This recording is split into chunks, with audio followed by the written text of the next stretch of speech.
Phone അഡിക്ഷനിലേക്ക് വീണ്ടും വീണ്ടും പോകുന്നു, മാസ്റ്റർബേഷനിലേക്ക് വീണ്ടും വീണ്ടും പോകുന്നു.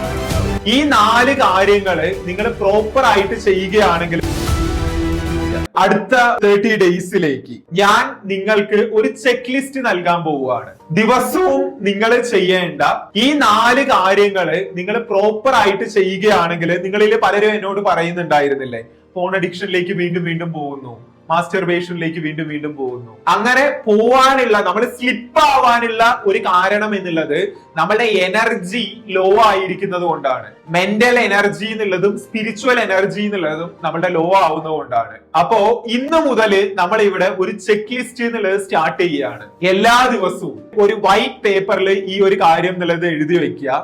എല്ലാ ദിവസവും ഞാൻ കംപ്ലീറ്റ് ചെയ്യേണ്ട 4 കാര്യങ്ങൾ. കാരണം എന്താണെന്നറിയോ, നമ്മളെ ഒരു നല്ല ഒരു എനർജി ലെവലിൽ മെയിൻറ്റെയിൻ ചെയ്യാനായിട്ട് ഈ കാര്യങ്ങൾ എന്നുള്ളത് നിർബന്ധമാണ്. ഞാനിപ്പോ ഒരു 4 കാര്യങ്ങൾ പറയും. അത് എഴുതിയതിന് ശേഷം നിങ്ങൾ ഈ ലൈവ് സെഷൻ ഒക്കെ കഴിഞ്ഞിട്ട് ഡേ 1, ഡേ 2, ഡേ 3 എന്നൊക്കെ പറഞ്ഞിട്ട് ആ റോ എന്നുള്ളത് വലുതാക്കി കൊണ്ടുപോവുക. എന്നിട്ട് ഓരോ ദിവസവും നിങ്ങൾ ഇത് ചെയ്യും തോറും യെസ് എന്ന് പറഞ്ഞിട്ട് അതിന്റെ ഒരു ടിക്ക് മാർക്ക് എന്നുള്ളത് ഇട്ടേക്കുക. Number 1, gratitude and forgiveness. ഇതുവരെ നമുക്ക് നമ്മളുടെ ലൈഫിൽ ലഭിച്ച കാര്യങ്ങൾക്ക് നമ്മൾ ഒരു നന്ദിയുള്ള വ്യക്തിയായിട്ട് മാറുന്നില്ല എന്നുണ്ടെങ്കിൽ നമുക്ക് ലൈഫിന്റെ അടുത്ത സ്റ്റേജിലേക്ക് പോവുക എന്നുള്ളത് പോസിബിൾ അല്ല. ഇതുവരെ നമുക്ക് നമ്മളുടെ ലൈഫിൽ ഒരുപാട് ഫെയിലിയേഴ്സ് ഉണ്ടായിട്ടുണ്ടാവും, അപമാനങ്ങൾ ഉണ്ടായിട്ടുണ്ടാവും, പല വ്യക്തികൾ ചീറ്റ് ചെയ്തിട്ടുണ്ടാവും. ഈ ബാഗേജും തൂക്കിക്കൊണ്ടാണ് നിങ്ങൾ യാത്ര ചെയ്യുന്നത് എന്നുണ്ടെങ്കിൽ നിങ്ങൾക്ക് അധിക ദൂരം സഞ്ചരിക്കാനായിട്ട് പറ്റുന്നുണ്ടാവില്ല. അപ്പോ ഈ ബാഗേജ് മാറ്റാനുള്ള ഒരു എക്സസൈസ് ആണ് ഫോർഗീവ്നെസ് എന്നുള്ളത്. ഇതൊക്കെ എങ്ങനെയാണ് എക്സാക്ട്ലി ചെയ്യുന്നത് എന്നുള്ളത് ഞാൻ വരും സെഷൻസിലും അടുത്തതായിട്ടും ഒക്കെ ഞാൻ പറയുന്നുണ്ട്. എല്ലാ ദിവസവും ഞാൻ ചെയ്യുന്ന, എന്നെ എന്റെ ഏറ്റവും ഹയർ സ്റ്റേറ്റിൽ നിലനിർത്തുന്ന 4 കാര്യങ്ങളുണ്ട്. എനിക്ക് ലഭിച്ച കാര്യങ്ങൾക്ക് പുറമെ എന്തൊക്കെ കാര്യങ്ങൾ ഹീല് ചെയ്യേണ്ടയോ അതിനും ഞാൻ നന്ദി പറയും. ഇപ്പൊ എന്റെ ആരോഗ്യം എന്നുള്ളത് എനിക്ക് ഹീൽ ചെയ്യേണ്ട ആവശ്യമില്ല, കാരണം ഓൾറെഡി അത്രയും ഹെൽത്തി ആയിട്ടാണ് ഉള്ളത്. എന്റെ മൊബൈൽ എന്നുള്ളത് ആക്റ്റീവ് ആയിട്ട് തന്നെ വർക്ക് ചെയ്യുന്നുണ്ട്. എന്റെ ടെക്നോളജി എന്നുള്ളത് നല്ല രീതിയിൽ വർക്ക് ചെയ്യുന്നുണ്ട്. അതിന് നന്ദി അറിയിക്കുക. കാരണം നമ്മള് ഗ്രാറ്റിറ്റ്യൂഡ് പറയുന്ന സമയത്ത് നമ്മൾ പോലും അറിയാതെ നമ്മൾ അത്രയും ഒരു ഹയർ ഫ്രീക്വൻസിയിലേക്ക് പോകുന്നുണ്ട്. നമ്മളുടെ ചിന്ത എന്നുള്ളത് ചെറിയ ചെറിയ കുടുങ്ങിക്കിടക്കുന്ന ചിന്തകൾ എന്നുള്ള രീതിയിലല്ലാതെ ഒന്നുകൂടി വലിയ ഡെപ്ത് ആയിട്ടുള്ള, ഒന്നുകൂടി വിസ്താരമായിട്ടുള്ള ചിന്തകളിലേക്ക് നമുക്ക് പോവാനായിട്ട് ഗ്രാറ്റിറ്റ്യൂഡും ഫോർഗീവ്നെസ്സും നമ്മളെ ഹെൽപ്പ് ചെയ്യും. ഓരോ ദിവസവും നമുക്ക് പല വ്യക്തികളും നമ്മളെ സപ്പോർട്ട് ചെയ്തിട്ടുണ്ടാവാം പല കാര്യങ്ങൾക്കുമായിട്ട്. അതിന് ആത്മാർത്ഥമായിട്ട് ഹൃദയത്തിൽ നിന്ന് നന്ദി നന്ദി നന്ദി എന്നുള്ളത് എഴുതാനായിട്ട് ശ്രമിക്കുക. ഈ വ്യക്തിയോട് ഞാൻ ആത്മാർത്ഥമായും സത്യസന്ധമായും നന്ദിയുള്ളവനാണ്. ഇതാണ് അതിന്റെ ടെംപ്ലേറ്റ് കേട്ടോ, ഫോർമാറ്റ്. കാരണം ഇത് അതേപോലെ ഫോർഗീവ്നെസ് എന്നുള്ളത്, നിങ്ങളുടെ ലൈഫിൽ നിങ്ങളെ പലരും ചീറ്റ് ചെയ്തിട്ടുണ്ടാവാം, നിങ്ങളെ എക്സ്പെക്ട് ചെയ്തതുപോലെ നിങ്ങളോട് പെരുമാറാതെ വന്നിട്ടുണ്ടാവാം. അവരോട് ഫോർഗീവ് ചെയ്യാനായിട്ട് ശ്രമിക്കുക. ഓരോരുത്തരുടെ അവരത് ചെയ്തു ഇത് ചെയ്തു എന്നുള്ള രീതിയിലൊക്കെ പറഞ്ഞിട്ട് നമ്മളുടെ ബ്രെയിനിൽ കയറ്റും തോറും നമ്മളുടെ ബ്രെയിനിന്റെ ബാഗേജ് എന്നുള്ളത് കൂടിക്കൊണ്ടിരിക്കും. നിങ്ങൾ തന്നെ ചിന്തിച്ചിട്ടില്ലേ, നിങ്ങൾ പലതും ചിന്തിക്കാനൊക്കെ ആയിട്ട് ശ്രമിക്കുന്നുണ്ട്, പക്ഷെ നിങ്ങൾക്ക് അത്രയ്ക്ക് ക്രിയേറ്റീവ് ആയിട്ട് ചിന്തിക്കാൻ പറ്റാത്ത ഒരു സിറ്റുവേഷൻ എന്നുള്ളത് നിങ്ങൾ ഫേസ് ചെയ്തിട്ടില്ലേ? അതിന് കാരണം പല ബാഗേജുകളും നമ്മളെ ഇങ്ങനെ കൊണ്ട് നടക്കുന്നതുകൊണ്ടാണ്. എല്ലാ ദിവസവും രാത്രി ഉറങ്ങാൻ പോകുന്നതിന് മുൻപായിട്ട് ഞാൻ ചെയ്യുന്ന ഒരു ആക്ടിവിറ്റി ഉണ്ട്, ഫോർഗീവ്നെസ് എന്നുള്ളത്. അന്നത്തെ ദിവസം ആരെങ്കിലുമൊക്കെ എന്തെങ്കിലുമൊക്കെ മിസ്റ്റേക്കുകൾ ചെയ്തിട്ടുണ്ട് എന്നുണ്ടെങ്കിൽ അത് ഞാൻ ക്ഷമിക്കും. അടുത്ത ദിവസം രാവിലെയും അതുകൊണ്ട് ഞാൻ പോകുന്നുണ്ടാവില്ല.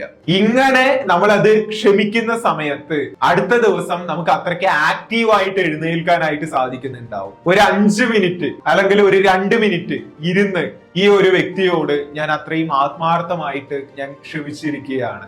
Then the number 2, dance or song or exercise. ഞാൻ ലാസ്റ്റ് ടൈം പറഞ്ഞിട്ടുള്ള ഒരു കാര്യമാണ്, ഡാൻസും സിംഗിങ്ങും നമ്മളെ അത്രയും ഹയർ ലെവലില് ഹയർ ഫ്രീക്വൻസിയിലേക്ക് കൊണ്ടുപോകുന്ന ആക്ടിവിറ്റീസ് ആണ്.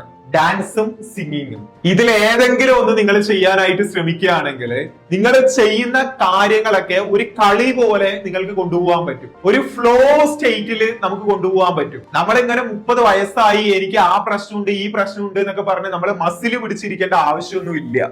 ഇത് ഒരു 15 മിനിറ്റ്സ് ഒരു ഹാബിറ്റ് ആക്കി മാറ്റാൻ പറ്റുകയാണെങ്കിൽ നമ്മൾ ഒന്നുകൂടി ഒരു ഫ്ലോ സ്റ്റേറ്റിലേക്ക് പോകുന്നുണ്ടാവും. മൂന്നാമത് എ പോസിറ്റീവ് കൺവെർസേഷൻ. ഒരു ദിവസം ഒരു 15 to അരമണിക്കൂറെങ്കിലും നിങ്ങളുടെ വൈബ്രേഷനെ അത്രയും ഹൈ ആക്കാനായിട്ട് സാധ്യതയുള്ള ഒരു വ്യക്തിയുമായിട്ട് ഒരു കൺവെർസേഷൻ എന്നുള്ളത് ചെയ്തേക്കുക. ഒരു ദിവസത്തില് ഒരു അരമണിക്കൂറെങ്കിലും നമ്മളുടെ വൈബ്രേഷനെ, നമ്മളുടെ തോട്ടിനെ അത്രയ്ക്കും ഒരു ഹയർ ലെവലിലേക്ക് കൊണ്ടുപോകാനായിട്ട് സപ്പോർട്ട് ചെയ്യുന്ന വ്യക്തിയുമായിട്ട് ഒന്ന് പേഴ്സണൽ കൺവെർസേഷൻ എന്നുള്ളത് ചെയ്തേക്കുക. 4th വൺ എന്നുള്ളത് എക്സസൈസ് ആണ്. ഇത് ഒരു 20 മിനിറ്റ്സ് ചെയ്യാന്നുള്ള ഒരു കാര്യം വേണമെങ്കിലും ആവാം. ഈ 4 കാര്യങ്ങള് നിങ്ങളുടെ ഒരു ചെക്ക് ലിസ്റ്റ് ആയിട്ട് തന്നെ ആഡ് ചെയ്യുക. ഈ ചെക്ക് ലിസ്റ്റ് നമ്മൾ റെഗുലർ ആയിട്ട് തന്നെ ചെയ്യുകയാണെന്നുണ്ടെങ്കിൽ നമ്മള് ഇടയ്ക്കിടയ്ക്ക് കയറ്റവും ഇറക്കവും ഉണ്ടല്ലോ. അതായത് ഇങ്ങനെ എന്തെങ്കിലും കാണുമ്പോൾ ഭയങ്കര മോട്ടിവേറ്റഡ് ആയിരിക്കുന്നു, അടുത്ത ദിവസം അത്രയ്ക്ക് ഡൗൺ ആയിരിക്കുന്നു എന്നുള്ള സിറ്റുവേഷനിൽ നിന്ന് നമുക്ക് മാറാൻ പറ്റും. വരുന്ന ദിവസങ്ങളിലായിട്ട് ഈ ചെക്ക് ലിസ്റ്റ് ഒന്ന് പ്രോപ്പർ ആയിട്ട് ഫോളോ ചെയ്യാനായിട്ട് ശ്രമിക്കുക. ഹായ് ബ്രോ, ഇപ്പൊ നിങ്ങൾ കണ്ട ഈ ഒരു വീഡിയോ എന്നുള്ളത് നമ്മളുടെ നോഫാബ് കമ്മ്യൂണിറ്റിക്കകത്ത് ഞാൻ റെഗുലർ ആയിട്ട് നൽകി വരുന്ന ട്രെയിനിങ്ങിന്റെ ഒരു ചെറിയ ഭാഗം മാത്രമാണ്. ഇതുപോലത്തെ ഇൻഡെപ്ത് സെഷൻസ് നമ്മളുടെ നോഫാബ് കമ്മ്യൂണിറ്റിക്കകത്ത് ഞാൻ റെഗുലർ ആയിട്ട് തന്നെ നൽകി വരുന്നുണ്ട്. നിങ്ങൾ സ്വന്തമായിട്ട് എന്ത് തന്നെ പരിശ്രമിച്ചിട്ടും ഈ ഒരു ചലഞ്ചിൽ നിങ്ങൾക്ക് സക്സസ്ഫുൾ ആവാനായിട്ട് പറ്റുന്നില്ല, നിങ്ങളുടെ ആ ഒരു കോൺഫിഡൻസ്, ഫോക്കസ് റീബിൽഡ് ചെയ്യാനായിട്ട് പറ്റുന്നില്ല എന്നുണ്ടെങ്കിൽ നിങ്ങൾക്കും ഈ കമ്മ്യൂണിറ്റിയിൽ ജോയിൻ ചെയ്യാം.